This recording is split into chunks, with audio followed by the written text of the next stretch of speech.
Everyone, welcome back to 5 Day Crypto. My name is Chase. Today we're going to look at Chainlink. We're going to look at Link versus the US dollar. We're going to look at the Gaussian channel for Chainlink. We're going to look at the possible lows, the highs, resistance levels.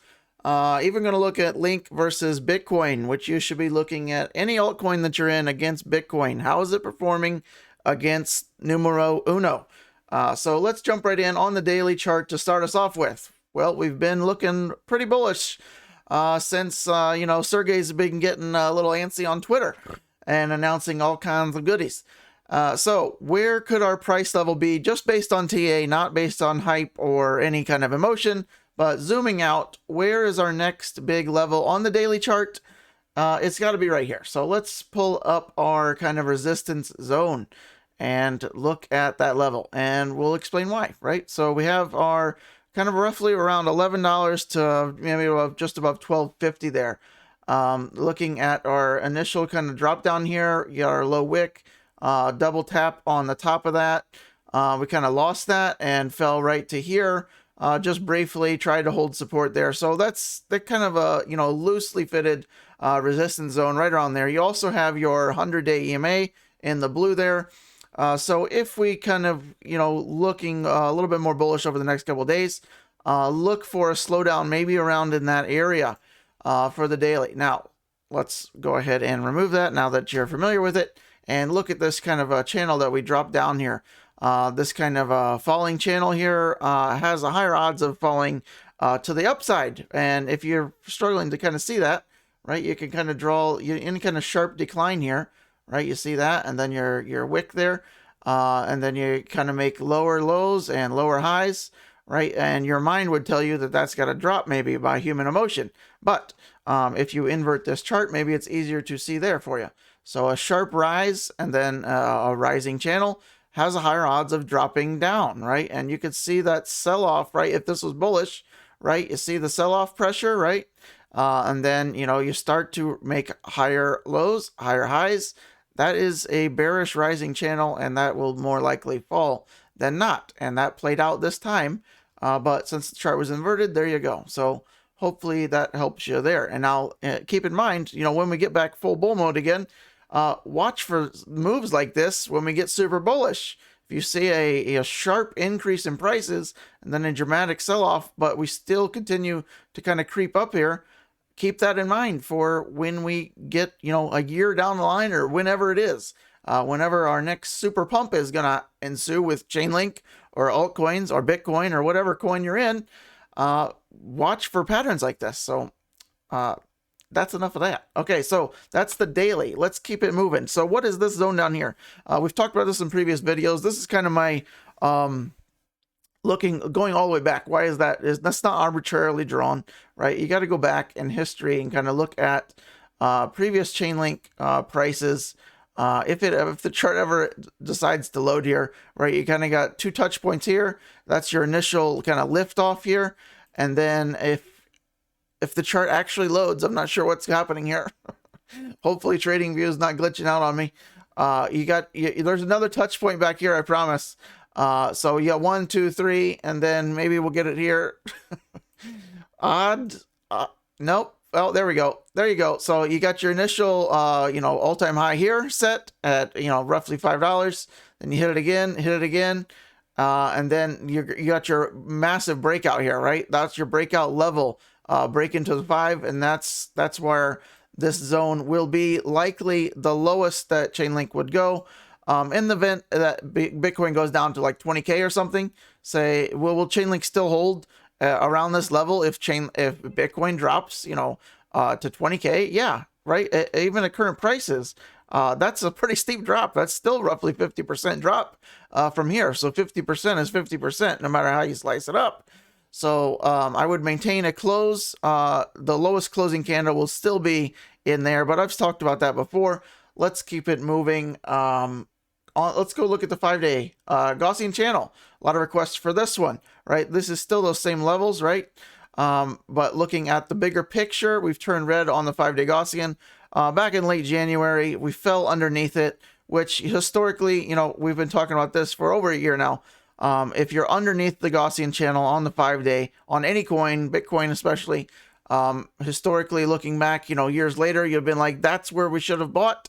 That's where we should have, it doesn't matter if you bought Chainlink at, $16, or, probably most of you bought a little bit higher than that. But, I'm just saying, like, buying underneath doesn't really matter in the long term, the grand scheme of things, talking about, 5 years, 10 years, investing for the long term, decade. That's a long term, right? If you have that kind of outlook and that kind of mentality, then buying anytime price is underneath the 5-day Gaussian channel works out for you time and time again. Go check Bitcoin, which if you're a longtime follower of here, you're well familiar with the Gaussian channel and how useful that can be. So Link right now, at the bottom of the 5-day against US dollar, went down about just 65-70%. Just about 67 is the actual number. Okay, I've done it. But 67% outside of the bottom of the Gaussian channel against the US dollar. That's pretty significant, right? How about against Bitcoin? I'm glad you asked. Let's go take a look-see there. So Bitcoin been a little bit more longer red on the Gaussian channel on the 5-day, but did it ever get as severe outside of the Gaussian channel? No, it did not. So on the bottom of that, about 45% underneath the 5-day Gaussian on that. But Link, looking at the 5-day Gaussian against Bitcoin, perhaps getting ready to, maybe it's already put in its low against Bitcoin, right? Historically, Link has only been through one bit of a bear market, right? We had it here in 2018, and it was one of the few altcoins that actually gained against Bitcoin in the bear market, right? Most coins do the opposite in a bear market. Link fights the current. And are we doing that again, right? There's certainly, data here that says we could be fighting the current yet again in a bear market for Chainlink.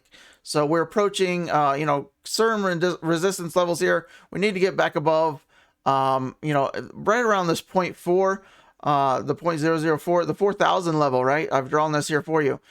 This is not the same as the previous support zone, right? Look at our support after the fall down in August of 2020, where Chainlink made its all-time high against Bitcoin, right? This is not against US dollar.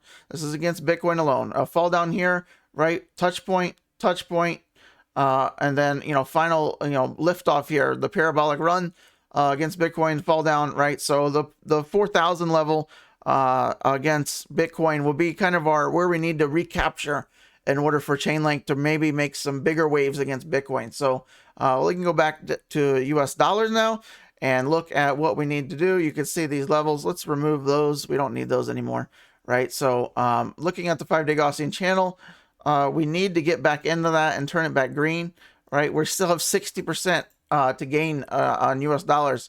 To even back in the channel is $15 as of now, right? This is slowly descending day over day, week over week. But to turn this back green, we got some work to do, right? We're going to need to recapture, this median line on the Gaussian channel ran around $22 as of now. But, looking at it, we could very well be, in the teens, the high teens, maybe even 15 by the time we do it, right? It could take some time. But I can't stress this enough, when we do turn back green on any coin, Bitcoin, whatever altcoin you're in, Chainlink included, when the 5-day Gaussian channel turns back green and your price action is on top of the channel, that is the go time, right? Historically, it's worked out every time.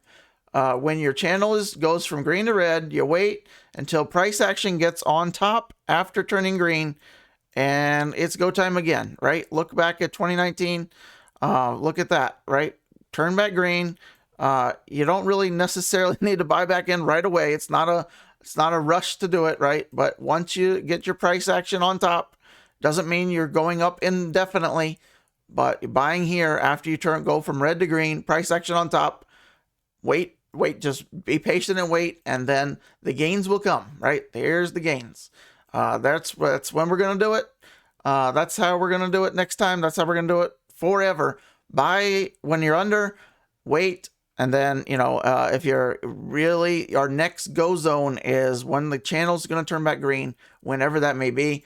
At the earliest, you could possibly see if we really get moving here. Unlikely, but the earliest, you're probably looking at Q4 of this year.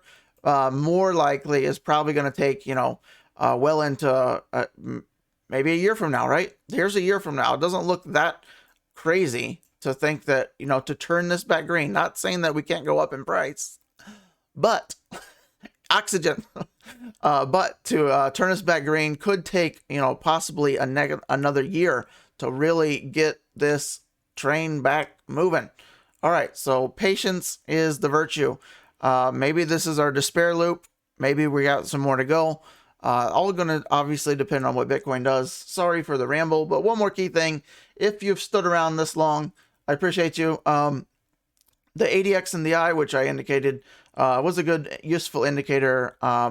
Back when we were last Chainlink video, was kind of early, right before we kind of crossed here. Now we have crossed, more bullish. So what we want to see, doesn't mean like prices have to continue up, right? Everything's going to be dependent on Bitcoin, but this is exactly what we want to see. Nice separation. We want to continue the separation. And not only that, but we need the ADX, average directional index, to flip around.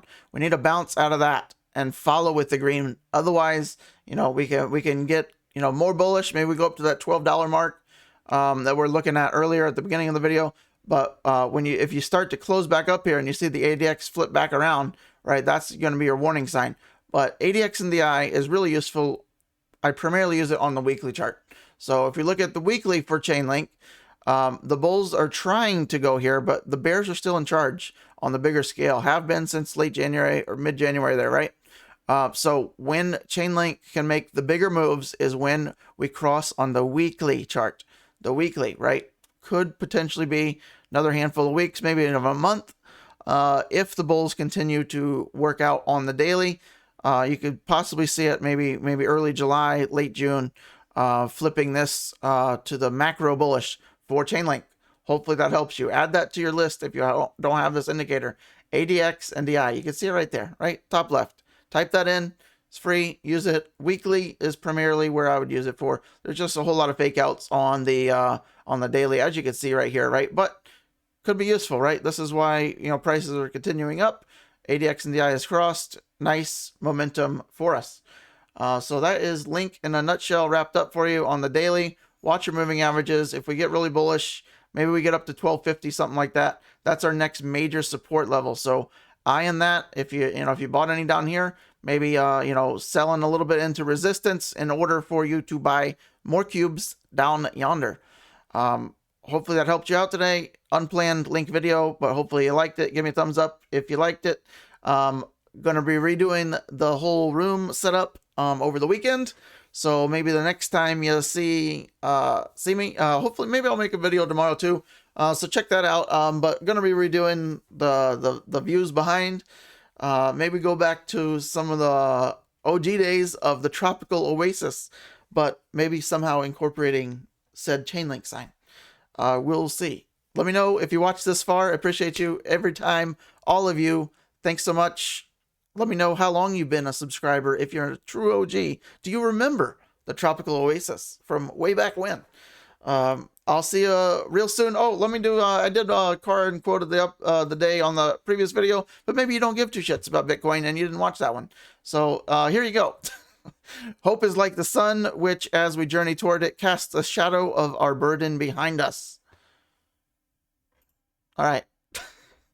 For car of the day, Ferrari Pro Sangue. I'm guessing that's pure sound. Let me know if there's anybody that's got that. I haven't translated it yet. I know I can Google it in 2 seconds, but haven't done it. Love the wheels. Too basic of an SUV is what I summed up in the last video. You're trying to compete with Lamborghini Urus. Not with this, in my book. The concept looked much better, I believe. A lot more sculpting, aerodynamics. Look at the fenders, right, flared. This is the concept, and then the reality, a little bit more boring if you ask me. But great wheels. The wheels are fantastic in my book, but the rest of the car is way too basic if you think you're going to compete with Lambo. That's just my 2 cents. What do you think? All right. I'll see you on the next video. Thank you so very much.